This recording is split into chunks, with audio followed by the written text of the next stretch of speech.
Oh, we gonna have fun today. Welcome back to another episode of Whiskey and Real Estate. It's like he knows better now, right? Look at it. You should have seen her face after, like, yeah, he know. He know.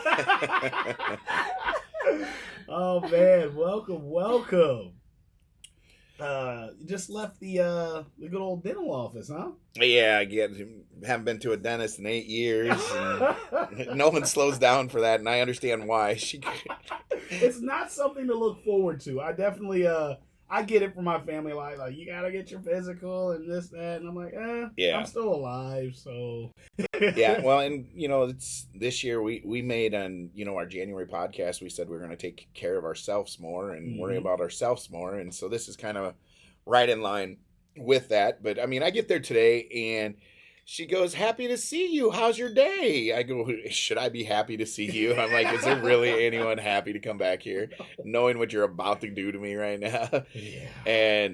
And so the lady, so she drilling on my tooth today, and she let the drill literally rest on my lip, and now my lip's all fat. And now my lip hurts worse than my mouth does. Oh, did they give you the numbing, or did they put you to sleep? Anything? Nothing. You just dealt with it? I told them I had a busy rest of the day. They're like, because I had the option. I'm like, I need to get this done, over with, get me out of here, and I got to be drowsy. Can't be drowsy. I can't be having one side of my face dragging because you numb me. You'll lose a deal that way. Mm-hmm. What was that, Monika? I said what it took him to get a check. What? Yeah. Anyways. Well, what are we sipping today? So today we are sponsoring an Iowa distillery. Hey. So So this is the reason it came on. It's Sinners and Saints, made here in Iowa, in Cummings, Iowa, is where it's made. It is an apple pie version. It's got some whiskey into it. It is not necessarily a whiskey, but again, we're representing our local distilleries here in Iowa. So, again, made in Cummings, Iowa, Sinners and Saints, and it's an apple pie version, and we've never had it, so I'm kind of excited to taste it. I was gonna say, if you say that city name one more time, I'm doing my best to not laugh. Yeah. Spelled the exact way. It's spelled the way you think it is, isn't it? Oh, wow. Oh, my God. Yeah, if someone likes Mama's apple pie, there it is. Man. Grandma's apple pie. 24 proof? Yeah. This is dangerous, y'all. This is top tier right here. Yeah. I want this warm. Uh-huh. Can I throw it in the microwave? Don't do that. This is good. Why don't you just get a cup with no ice? Well, I want it like hot. Like, did you try it? You gotta try this one. She tried it. You want a hot? Try it and oh you'll my understand. God. So, oh my God. So understand. let's have an intrude on this. So we're getting into, this was the exact conversation Monika and I were having the other day, and it's very inappropriate. And she's like, so why is pie compared to a woman? And I'm like, haven't you ever seen American Pie and what they did to the apple pie in American Pie? And the lesson that was getting, she's like, oh my God, are you serious? I'm like, yeah. So that is why it should be warm. Like a warm apple pie. There is no better apple pie than a warm one. Yeah, you just need that little sizzle, the smoke coming out of it. Yep. Not the drink, not the woman. Right. But there's nothing better when that ice cream sits on top of it and it melts while you're eating it. It's melting while you're eating it. Still talking about pie, right? Yep. Hey, child friendly. No, not child friendly. Not anymore. It's just whiskey now. Yeah, whiskey and real estate. Definitely not child friendly. Oh, God. You guys need help. Try a sip, please. And, imagine it hot. Like a I don't tea. Eat pie. Yeah, like a hot tea. It's good, but I don't drink tea either. So. There's no pleasing this woman. Zero chance. Love you, but gosh, darn. Every day. And navigating through blades and nails. That is not true. I was very nice the other day. The other day. I remember that day. It was a dark day in April. That was last week. It was the 23rd of the month on a Tuesday at 12 p.m. I restarted Monika my smiled. We are all Yes. scared. Yeah, it was terrifying. Because I remember that day. It's a holiday now. It is. It's like, golly. The happy days are like you're like giving her flour. You're making sure that she stays happy. You're like, are you good? Are we good? What? Sure? Yeah, are you sure? What could I be doing better? I am so sorry. You gotta send a survey out the end of the day. How could this day have been better? Yeah. How do we maintain where we're at right now? 5-finger people. Well, That would amazing. so we're getting into to the end of the school year. So we're in the last month of the end of the school year. Yeah. Weather is nice. It's about 78 today. The transition to today's market, by the way. Yep. And it's funny. We're sitting here trying to get prepared for this podcast, and we have construction crews working outside at the same corner they've been working outside for 4 years. Yeah, at least 4. The guy's got a mower outside, and literally this bar table's got more grass than what would be out there. He's just going in circles for 8 hours. Seriously, moving an inch, and I'm just like, my goodness. And I'm like, I'm looking at him, seeing if he is stuck, because Monika's like, I think he's stuck. He's like, no, he literally is just tink, tink, tink, tink. But that gets into today's market. There is zero urgency in today's market. In real estate, when the weather's nice, there's zero urgency to them. Now, if it's coming off a cold spell, like where it's been cold, and then it's one nice day, you'll get that rapid effect where people are sick of being inside. But when you get like 3 straight days, like we've had of really good weather, no one gives a shit about seeing houses right now. Right. So it slows down dramatically with the weather. They always say rain is a retail sunshine. I haven't heard that one. Yep, because it keeps everyone wants to stay inside and shop, you know. So same thing is, bad weather draws people's eyes to the computer where they start searching homes, and they might start seeing. So again, rain is a retail sunshine, and it's a proven fact. Like you drive around town today and yesterday, and I picked up an earnest money check this afternoon before coming here, and I went out to a retirement home, older people, folks, and you would have thought there was a party going on. I am bobbing and weaving around people walking outside that I don't think should be walking outside, because I don't think they knew where they were. That's how good the weather is. That's how good the weather is. I pull around to the backside of this building, and they're grilling for their staff in the backside. I'm like, damn, this is why we've been locked inside all day, busy as hell. This is what we're missing. Yep. So I mean, yeah. So right now, today's market it's good. I mean, it's steady Eddie. We've had a good week. We put some deals together. Double Bang done a lot of deals this week. Double banging. Just closed on a $600,000 deal today. Nice. So yeah, and that was two multifamilies that are on the same lot. Guy bought. Goodbye. Yep. Back in management. Yep, and we got the management on it, and we also presented to the same owners that own those two $1 million deal today. So we'll see how that goes if that gets accepted. So the investors are hungry right now. Single family people are going to get real antsy now that we're in the last month of school. So now they can start moving their kids from school district to school district. Yep. So we'll see a rush here this next 15-20 days, and then it'll die down the second week of June, because everyone will start getting on vacations and start running around, doing all the running that they couldn't do because kids were in stuff. Yep. Was that thunder? Was that a bomb? No, that's the mower.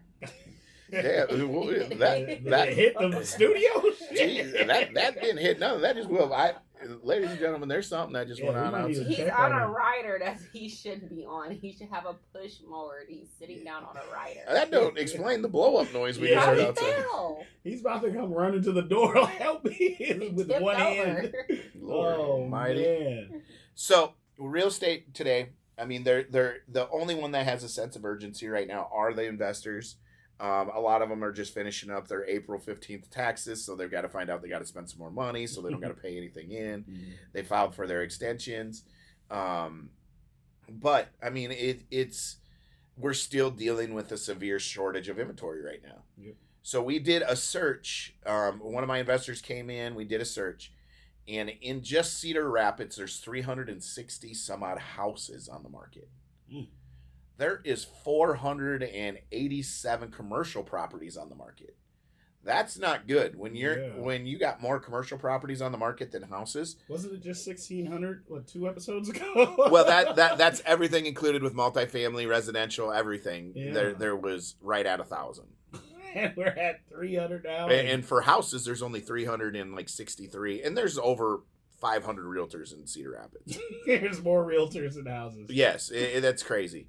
So yeah, I mean, I'm telling you right now, sellers, if you're thinking about dropping price, I got one house that hasn't sold this last 60 days, and we're itching to do a price drop. Again, we've done like 3 price drops, and I go, Keaton, let me pull this thing up here. I go, let me show you your listing. Mm-hmm. Let me show you how much traffic we've got. And I go, then let me show you your competition on the northeast side that's got 3+ bedrooms, 1.5 baths. There is only one house on the market on the northeast side that fits from 175 to 220. Yep. He's at 215 on his house. I go, anyone that's approved in that price range, you're the only house available. Yeah. So, yes, it makes sense to drop a price right now, but does it really when you got zero competition out there? That just tells you no one's buying in that price point. That's all. Yeah. So, and I mean, how often does that happen where it's like, hey man, like I was in that situation where I'm like, all right, I'm going through divorce and so forth, but I still shouldn't have sold my house, or at least not at that time. How often do you get in that situation where everything makes sense for this person to sell, except for the time? Like, bro, just hang on to it 6 months, a year. How often do you have the time? All the time? Especially right now with rates being so high, it's like, you know what? There's a limited amount of inventory right now. You're probably going to pull a pretty decent price. It might sit a little longer than normal, but it does make sense to sell.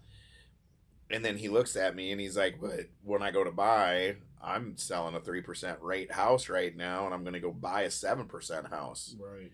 Does that really make sense for me to go buy half the house for the same price of what I got right now? Exactly. So, yeah, I mean that's there's many incidents that go on that way, and usually it's life-changing events that are going on either in the market or in their personal life that one of them looks right and the other one doesn't. Getting everything to match where it needs to, impossible. So, yeah. So what's going on in Tone's world right now? Oh man, I go on tour next week. Oh yeah, so you talked about that. Podcast the week after next. We'll probably go live then. But did you give me tickets? I got you. I got a guest list now. No, the way you just did that, I forgot. I ain't bought tickets, but I got a guest list. So how about that? Guest list. I did hit up some people about Portland because you had me a little worried, knowing that I just might be a crackhead, just lingering for no laws broken. So I did a little research and I reached out to my Portland contacts. And what did they say? Yeah, we should stay close, not don't wander off. Yeah. Don't just explore.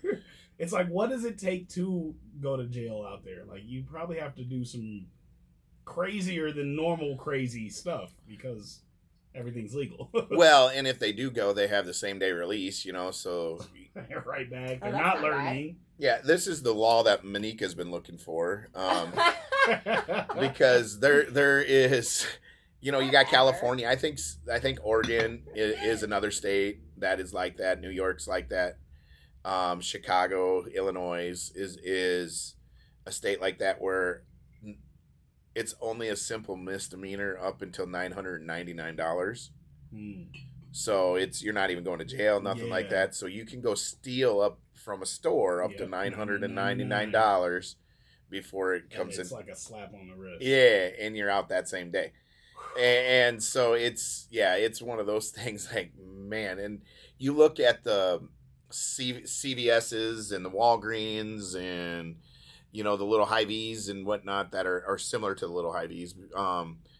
They're not open in shops anymore out there in those states. And in fact, they're pulling all their stuff and moving them to more conservative states. I don't have time to chase crackheads that want to snatch No. and run. Like, Well, it ain't even snatch and run now. They're bringing in bags, leaving up their bags, and walking out. You haven't seen it? Oh my God, Oh you my need to look at it. God, Seriously, it's they're bringing in big duffel bags, What? filling up their duffel bag, Big walking garbage right out. bags. It's like they go and they just take the whole shelf, and I'm just like, how the hell? I'm like, so Yep. what is this rule? Is it $999 per man. store per day? Like, what is the Yep. what is the limit on Oh, this? Because man. why is that a rule? Well, I'm thinking about even robbing people. Like, I mean, don't grab their watch because that'll put you over. But everything else, whatever's That's in what their I'm wallet. like. Where's Yep. the limit at this? Like, how does that make Oh, sense? Like, man. yeah, you can get away with Mhm. $999. So if I go rob this store for $999, I'm good. So if I go do the other one, is it? Is it per store, per day? Like, how is that And a it's like thing? worst case scenario is a slap on the wrist, and I'm Yes. right back out that day. Right back out that day. Woo. So they're gonna go and do it again? Because why? Yeah, Hey, you ain't learning it's shit. dumb. No. The consequences aren't big enough. No, and you can turn around and sell it. Okay, I got $100 fine. I just got a G worth of things that I can turn for $1,500. I mean, give me $1,400 to cost me $100. I'll take it all day.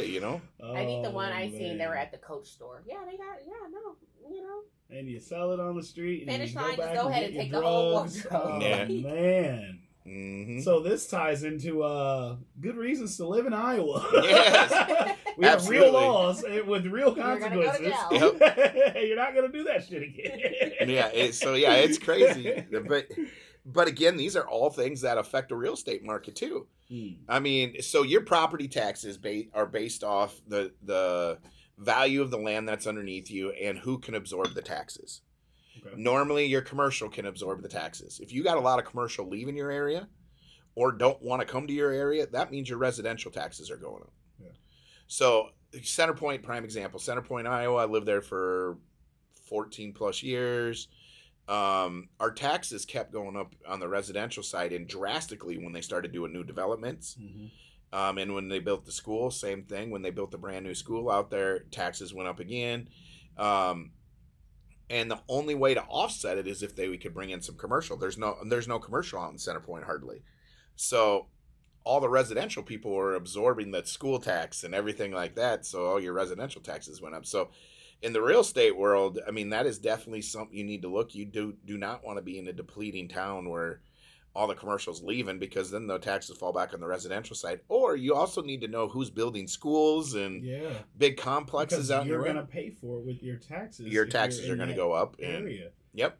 So I have a guy, and I almost think you probably know enough, but we almost should bring it out. But I got a guy that's in construction that pretty much admitted, like when they get a contract, it is in their favor to drag it out. Like you said, they've been outside for like 4 years now, and like I feel like, what did they do today with 30 workers? Like I feel like they moved a cone. Right. Like, what do you know about the construction, those kind of contracts, and how that affects real estate? I don't know, but I need a job there. I'm telling you, I would stand right here and just look at you. Drive that mower around in a circle. It's not even that. We were coming, and one lady is just standing there, and they're supposed to direct traffic. We're halfway through, and we already passed her. She's like, "We already fucking passed you. What are you doing? Like, you had one job to do." That's the stop or go. You didn't even do that. She was texting. I was like, Lord, yeah. But so the thing is, it's a lot depends on the contract too. That's the contractors that are doing it. Like you said, they can drag it out. Any government contract, why not? You're getting paid primo dollar. There is no time frame on a lot of the stuff you do. The money's going to keep coming in because until the job's done, right? Yep. So I mean, so why rush? Yeah. So I mean, you got those eminent domains, and we've talked about it in the past for government. That's what's going on outside right now. Is the city has bought the corners and for the main roads to expand some of the main roads, and so all the construction that's going out there is a city/government contract. Yeah. But the city doesn't have any urgency for them to get done because it's funded by the government. So it's not the city. Yeah, it's not the city's money that's going into this. This is the county money. I mean, these are main roads, so these are county money, and which is government money coming in. But places like this, the owner's property tax goes up because they're increasing the value of the area by what they're doing. So they say. So not all all new development's good development. I mean, First Avenue. Exactly. Like, come on. There's not a single pothole on that road. yeah, And yet construction every year since I moved here in yeah, 99. yeah. It's so true. I mean, but then you get into the whole category of you got a private investor on that's going to pay you. That's going to pay for the project at 30%. When it's 30% done, when it's 50% done, you'll get another payment. And when it's 100% done, you'll get the last payment. Those jobs get done quick. Pickle Palace, you watch how fast that... Man, that was here in Big Grove, that's all private investors. You watch how quick that... 3 days. Watch how quick the casino goes up. Because that's Soon all as private they break investor ground. money. Yep. And there'll be everyone, including the Amish out there, just popping them up. I mean, there will be. I mean, they will have as many hands working as possible. Big Grove and Pickle Palace is the perfect example of yesterday it was nothing. Today we're operational. Yeah. Grand and opening. that's all private money. And they had to expand the roads. They had to put in a roundabout. They had a lot of work to do. They had to build a parking lot. They had to expand that road to go under 380. I mean, more than what they're expanding Can here. we get the Pickle Palace staff out here, bro? Exactly. Where are those guys? So again, Now, do they always, with it being private, do they always hire locally, or will they? First available is a lot what they'll do that's got a good reputation. I mean, it's going to be they'll have their own crews to do their finishing work and whatnot. Mm-hmm. But when you get into concrete and framings and structure and stuff like that, they are first available. Who can get it done the fastest and done right? I heard something about all these roundabouts. I heard there's a big city incentive, like a crazy check that they get just for inserting those. So, and then I also heard they save money from how much a stoplight is. Do you know anything about that? I do know. So I had an investor come in from Chicago who his dad builds these roundabouts and he's an architect on the roundabouts. Okay. Each roundabout, he said, it costs roughly about 1.3 to 1.5 million to build one roundabout. What? One roundabout. That's what it costs. And so he's sitting there talking to me about them, and the cost savings. I mean, a lot of these places they're building roundabouts, there shouldn't be a light. Yeah. I don't know how you cost saving this. On 6th Street, going to the southwest side, I gotta go through 2 within a block. Yeah. There's one on EF and one on FF. And there wasn't a light there before. Never a light. It wasn't even a road. Okay. Yeah. So what is this, a tax write-off? Is that what's happening? It's got to be. I mean, Let's write off $3 million. Yeah. I mean, it's a city contract. It's a government contract again. I mean, there's a reason this dike here in town is taking 5 years, 6 years. Wait, what? This what? The dike that's getting built downtown. What? Oh, okay. I was like, okay, if we weren't canceled before, who's building what? They're building a water dike downtown. Okay, but you heard what I heard. I'm like, oh, we're going there? Golly. Shit. Damn, okay, cheers. You scared the shit out of you. Whoa. Water dike. It was like a $24 million package to build the water dam. Okay. Yes. And it's not a dam, it's a dike. Okay. So a dam is something that plugs the water. It still has a slow flow to it. And a dike is something that actually cuts it off. Okay. There's no flow to it. All right. I think maybe you need to find a different term. Well, that's the legal term. I mean, that is the true definition. You go downtown and you say, hey, what are they building right here? I think we're going to title this episode Dikes Are Cummings. Yeah, no. Edit. The drink is from Cummings. And the dikes are on their way. They're being built. We're about done. Oh, my God. With your warm apple pie. Yeah. That threw me all the way off. He said, the dikes building. Oh man, this stuff is good. Saints and Sinners apple pie. Well, the lady that was selling me, she goes, so which one are you? I said, as of right now, I'm a saint. But as soon as we open this bottle, we become a sinner.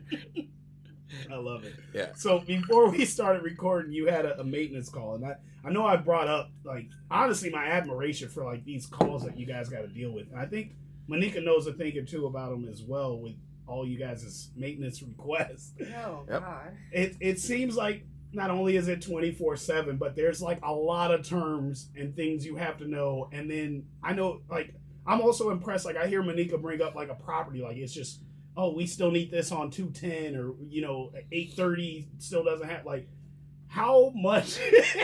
There's a lot that gets ingrained to you. I mean, and it's all repetition because, I mean, we manage over 400 properties. So we have to know our addresses. We have to know what's going on. But we do get them wrong, too, and send people to the wrong places every once in a while. I was wondering. Because, No. because there's like, a lot. We're 400 like Rain some Man a lot of properties. days. A lot of days we're like Rain Man, where it is just blah, blah, blah, blah, blah, blah. But anyways, so the call that I had was a real estate call and kind of a maintenance call because here's where it gets fun in real estate. So there's the inventory short. Mm-hmm. So the benefit to using Lucas Burrington as your realtor is the two houses that we were discussing on weren't on the market. We had a gal that's looking to buy a house. She found a house that she kind of likes, found out there were some basement issues going on. I had a house that was not on the market, but the thing is, the only house that was on the market didn't fit exactly what she needed. That was in her price range. Right. So I went through my Rolodex of tenants and investors and found out, oh man, this house is still here. I guarantee I can get it for the same price, similar price range. Nicer house than what she was looking at. And someone living in it now? There's someone living in it. The tenant's living in it right now. So the owner's like, yeah, you give me this price, I'm selling. I'm like, okay. He was going to sell it regardless this year. Yeah. And so we go through and we do a walkthrough at this house. And the tenant, and I've known this tenant, I placed them there 8 years ago. They've been living there 8 years. Mm-hmm. And they go through, and of course, they hit everything that's wrong with the house. This is wrong. And that's what we were saying. They came screaming Orangeburg. This property has Orangeburg. That means, so in Orangeburg, Pennsylvania, and Orangeburg, Georgia, they came up with this pipe that's made out of basically fiberglass. Okay. And during World War II, there was such a shortage of cast iron because we were using them to build tanks and we were using them to build warcraft carriers and so on and so forth. Planes, all of our cast iron was gone. So the towns that were developing and growing, they went into this fiberglass lining of sewage that pumps your sewage in and out of your house called Orangeburg. And so this Orangeburg was only designed to last about 25 years. Shout out to you real quick. Your history and not. And I know you started this as like, this is why you use Lucas Burrington as your agent, but like that wasn't a part of the speech. No, it was not. Yeah. Fun facts that you know that aren't so fun and very important. Very important. So to replace Orangeburg is 10 G's immediately. Woo! Immediately 10 G's. So, of course, this tenant is yelling, they had a sewage backup in this property 6 months ago, and she's like, the reason it backed up is because we have Orangeburg. Mm-hmm. So my first thing is I'm like, don't listen to what you're hearing here because they also told you this was wrong, this was wrong, this was wrong. And they don't want to leave. They don't want to leave. They've been here 8.5 years. And so the person you heard was Roto-Rooter. I had them go out and do a sewer scope for me. Mm-hmm. Run a scope down a 3-inch hole, and that's a clean out in your house. And it goes through and it scopes the sewage line all the way to the road. And it tells you what type of material is on the inside. Is it that fiberglass material, which is Orangeburg? And immediately you have to replace that if it's bad, because that stuff collapses. Again, it was only made to be good until the 70s. And yeah, that $10K investment sounds like a lot until it destroys the whole $200,000 house. You got poop floating in your basement. Yeah, and so we found out it was not Orangeburg. You heard the call. It was not Orangeburg. There is no Orangeburg in this house. It's cast iron, and then it turns into some type of it's like a cement. Cement, asbestos type mix pipe that runs to the road, which will last forever. So again, it's not common that it was used, but when they ran out of Orangeburg, they started using cement, and cement, unless it breaks, I mean, it's there forever. So, so that was the call I had to do. So now when I'm like, just put that in your report, shoot me everything you got. Today we had the closing we had today got delayed 2 days because we were waiting on another sewage company to go through and scope this line out of an eightplex. And because this guy was adamant, he is not closing if there's Orangeburg. He doesn't want anything to do with it, or the seller has to come down $10K in his price and fix this. Yeah. So it used to be $6K, $8K was the fix for Orangeburg, and no longer. I mean, Kenway won't even open the ground up unless it's because they're going to dig a hole the size of this room in your front yard to replace it. If the Orangeburg's still in good shape, where it hasn't started to collapse, you can line it where they'll put this big old lining down the whole middle of it. It's like. And so if it does collapse, it's still on top of normal. It's still protected. Yeah, it's still protected. But yeah, that's what we were dealing with. And so as he was going through searching, he found out one of the cleanouts is leaking behind this washer. Mm-hmm. He also found out there was moisture on the carpet, and then he traced the moisture back to a condensation line. Of course, they're saying it's the sewer backing up. Nope, it's a condensation line that's disconnected. So again, they're trying to tell everything, all the bad stuff. I was gonna bring that up, like not only like so kind of two-parter. Like I'm sure you got billed for just sending them out just to, and you already know it wasn't Orangeburg, but like now we gotta confirm it. So, $165 scope. Yep. See, I do that. Something told me. Yep. So just off of that, but I also wanted to ask, like, when it's a situation like this where they're gonna go from tenant to, hey, we're gonna sell this house, do they tend to kind of sabotage the sale if they don't want to buy it? Because we always give them the option to buy it first. Yeah, you got first choice. But if not, I mean, trying to be on, play devil's advocate here. If I'm the tenant, I guess I'd be a little upset if there's like a bunch of maintenance stuff that has been an issue that hasn't been addressed until you're trying to sell. Well, have you ever put in a maintenance request? Manika's ready. Manika's ready. It's true. 90% of the time they don't. Why you ain't saying nothing until now? Well, and again, we ask the tenant right away every time. He's going to sell this. Would you like to buy it? Yeah. You say no. Okay, let it be then. Let it be. He's selling the damn property. But once it's no, you should probably start looking. That was your heads up. And that's exactly what I did. So I let him know. I got him sent over to Jim, and Jim's doing a pre-approval on him. He's already pre-approved them 3 times. So these people have been dragging their feet since 2017. And yesterday at our son's track meet, I gave a jingle out to him, and I said, hey, your 45 days starts now. State law is you got to give 45 days if an owner is going to occupy the property. And this owner is going to occupy the property, so their 45-day notice starts now. Now, the 45-day for the owner to occupy the property, is that just so everything's out and it gets cleaned, or is that like the buyer's going to be ready in 45 days? How does that work? So tenants that are out there and buyers that are out there, when you buy a property that has a tenant in it, if you're going to owner occupy it, you have to give state law minimum 45 days for them to move out. Okay. It may take 30 to 45 days for your loan to close anyways. So usually if you give them a notice right away, the very first day that this is an accepted offer, this house is being sold, it will no longer be a rental come XYZ day. Right. Now, if Tone, you're an investor, you're going out to buy a property and there's a contract already in place and it's let's just say it's a 6-month contract that they still have left on their lease, and you're not going to own or occupy it, you do have to honor that lease. Okay. So a lot of people will buy stuff and say, I'm going to raise that rent right away. If they take you to court, you're going to lose. You have to honor that contract.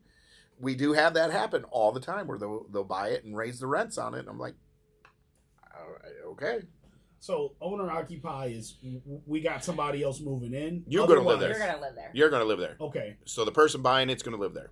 Okay. Even if like I already just own the property and I'm going to sell it to somebody else, do I need to go through owner occupy, or is the 45-day notice enough if they're already on month to month? If they're month to month, you just give them a 30-day notice and says you're not renewing their lease. Damn. So the 45 days doesn't even go into play there. It just, here's your 30-day notice. Okay. I'm not renewing your lease. So if they're on a 6-month lease, you got to honor the lease. The new person has to honor the lease unless they're going to live there. Interesting. Yeah. Okay. All right. So I'm selling this property. It's worth this, but they've been living there for 8 years, for example. Yep. Again, I'm thinking about like tenants sabotaging the place. Like, oh yeah, it happens. So you'd give them the 45 days. Do you plan on moving the new owner in on day 46, or is there a grace period by law, or No, it just depends on what it looks like? If they cooperate with the law and you don't have to do the squatter right stuff and whatnot, 45th day they got to be gone. The owner can do whatever the new owner can do whatever he wants to after that. How do you ensure that it's clean and that everything is taken out and that they didn't do something wonky? We wrote it into the contract. So we wrote it in the contract that the seller of the current property will make sure that it is maintained after move out. All normal wear and tear items that happened over the last 8.5 years will be fixed, cured, and tidied up. Okay. So the owner, after the tenant is gone, will go through the walkthrough, make sure everything's good before getting the other guy in, versus it's not like a handoff. The buyer never has to interact with the previous tenant. Hopefully not. Give me a situation where it's happened. This might be a situation. So, because she needed to sell her house in order to close. Uh-huh. So we got her closing coming on May 30th as her closing.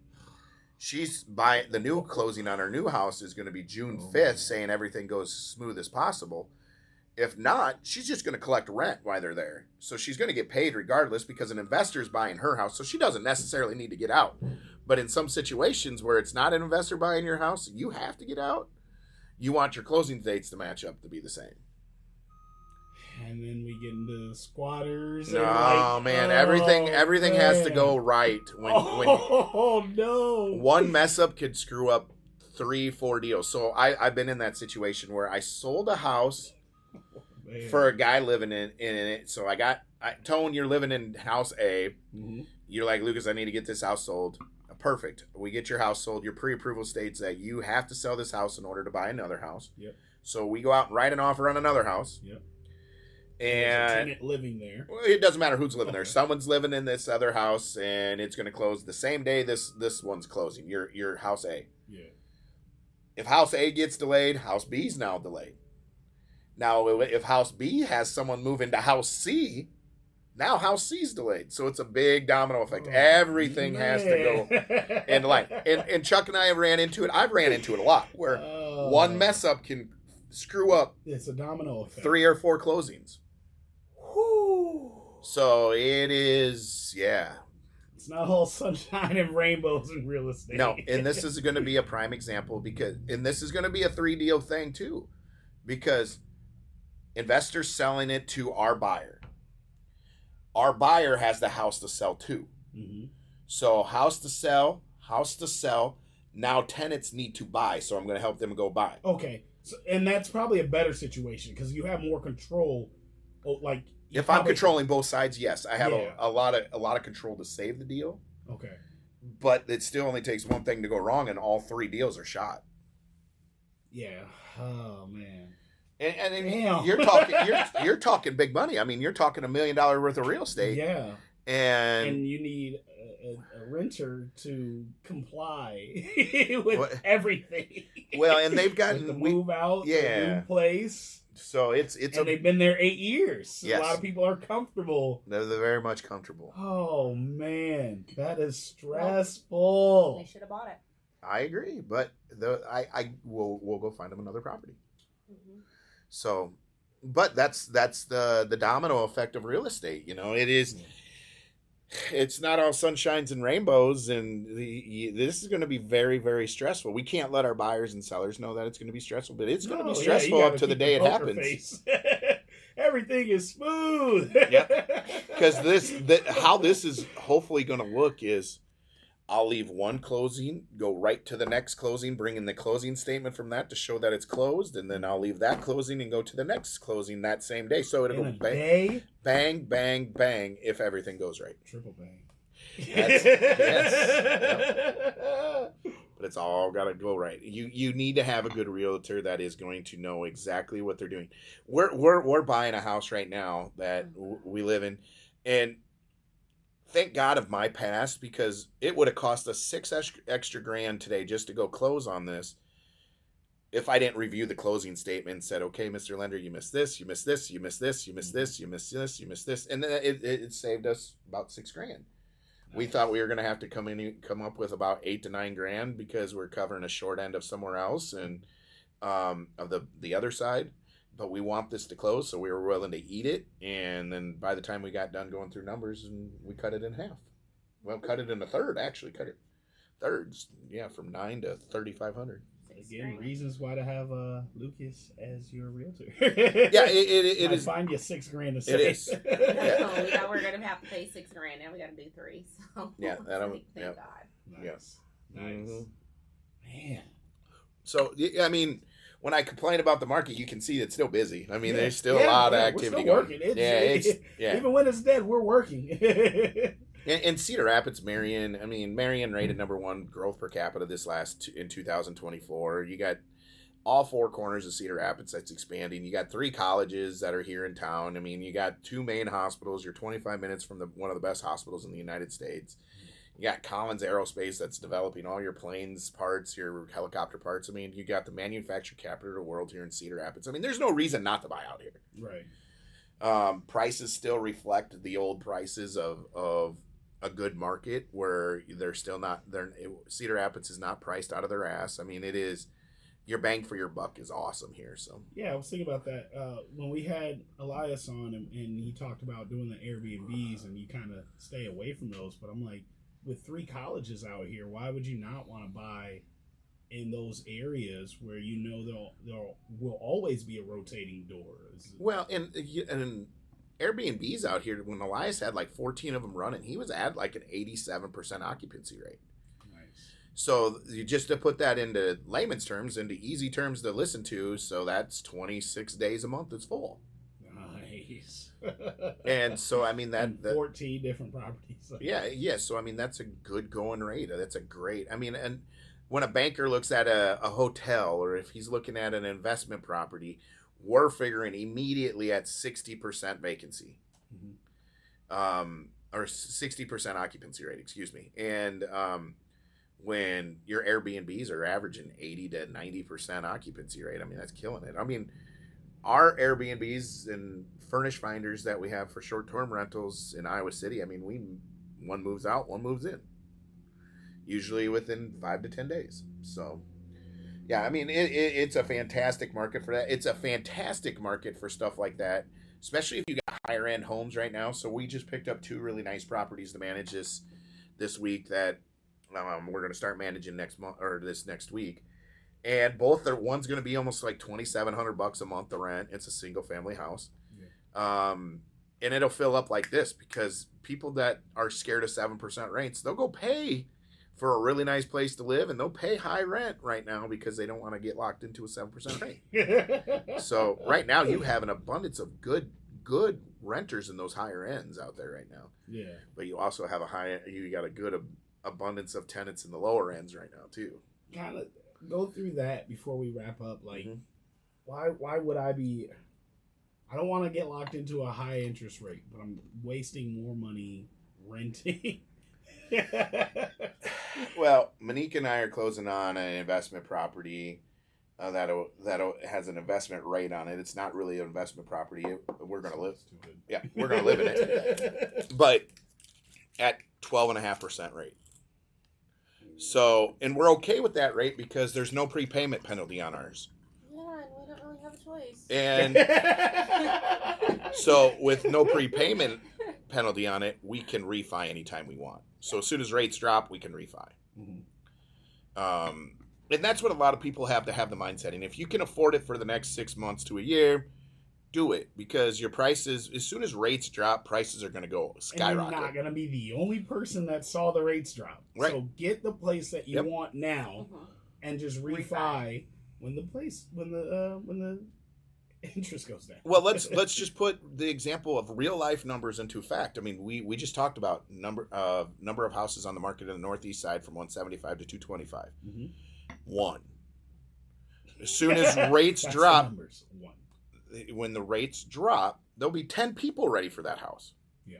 You're not going to get it, more than likely. I mean, the 1 out of 10 that's going to pay $15,000 over asking price, maybe $25,000 over asking price, is going to get that house. Yeah. So, do you want to go out there where you're not in a bidding war and you can comfortably say, okay, I'm not overpaying on this house right now? You might be overpaying on a rate, but that's just the market right now. That's not when those rates drop. the market's going to be a what the fuck it is market, because it's going to be whatever the demand is, and not when I walk into listing appointments, I'm going to be like, all right, this is what it should sell for, but it's probably going to sell for this because there's no other properties in this price range. Leave your house for the first 48 hours because we're going to have a showing every hour on the hour. And let's say we're not taking any offers for the first 48 either. Let's just stack them. Yep. We're going to get back to there. That's how it was in 2020. It's going to get crazy, man. It's going to be the Wild Wild West. And as you mentioned multiple times, I've got the ad ready. I got to get with Jake. But, you know, if this is the house that you keep coming back to or comparing other houses to, grab it. Mm-hmm. Don't sit there and, like you said, compete with 10 other buyers. Don't, I got to wait till the rates drop, because you're not the only one thinking that way. Everyone is. Yeah, everybody's watching rates right now. Anyone that's thought about buying this last 2 years on the weekly, if not daily, is checking what rates are. I think I'm taking a break from buying. What? Taking a break from buying? Yeah. Why? Just because the rate's too high? No. Just, I don't know. I want Regent. I kind of like Regent. And I like Valley View, but... Yeah, she's not done mine. This year. He's like, no. I probably got two more in me this year. And then I'm done this year. How many are you at so far? Once we close on this one, it will be 2 that's officially closed on. Okay. And then the one that we have is going to turn into... Tail. Okay, that was thunder earlier. That was thunder. It's now hailing. What's amazing is it was a beautiful day today when you got here. Yeah, I'm going to put a camera on the door. This is insane. Oh, yeah. Okay. What the fuck? Where did that come from?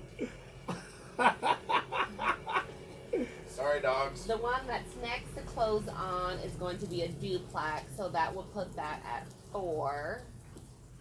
And then that's it so far. And then there's 2 that I really like. So I'm gonna see. Making moves. What's this? What'd you say happens on rainy days? Real estate. It's not sleep. Come on. Real estate sunshine. Real estate sunshine. Retail sunshine on a rainy day. All those people that were outside the retirement home are pissed right now. They are pissed. My dogs are outside in the rain right now. Oh, man. The Yeah. mower's gone. Where did that come from?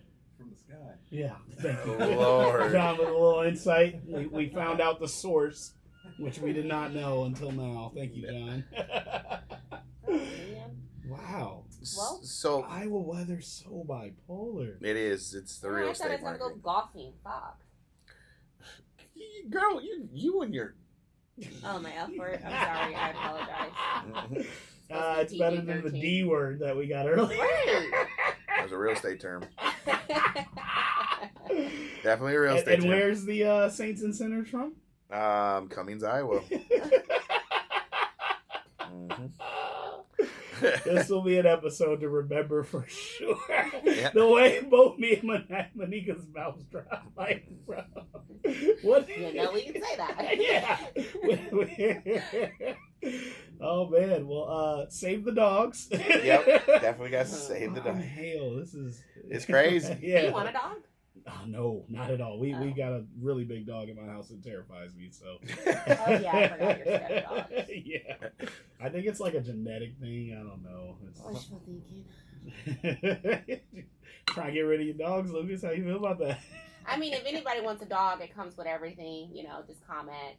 I'll Comes bring with it to me you. too. Yeah. Said me and the dog got put out. No. Just the Definitely dogs. comes with me too. I saw something. It was a sign. It said, "My wife and dog are missing. Reward for the dog." I wish you would. And on that note, it's been another episode of Whiskey. And real estate. Oh, my bad. Ooh, she took yours. And real estate. Look, she's mad about the poster. She didn't even see it. So I wish that. Yeah, take a sip on that one. I'm done with you guys.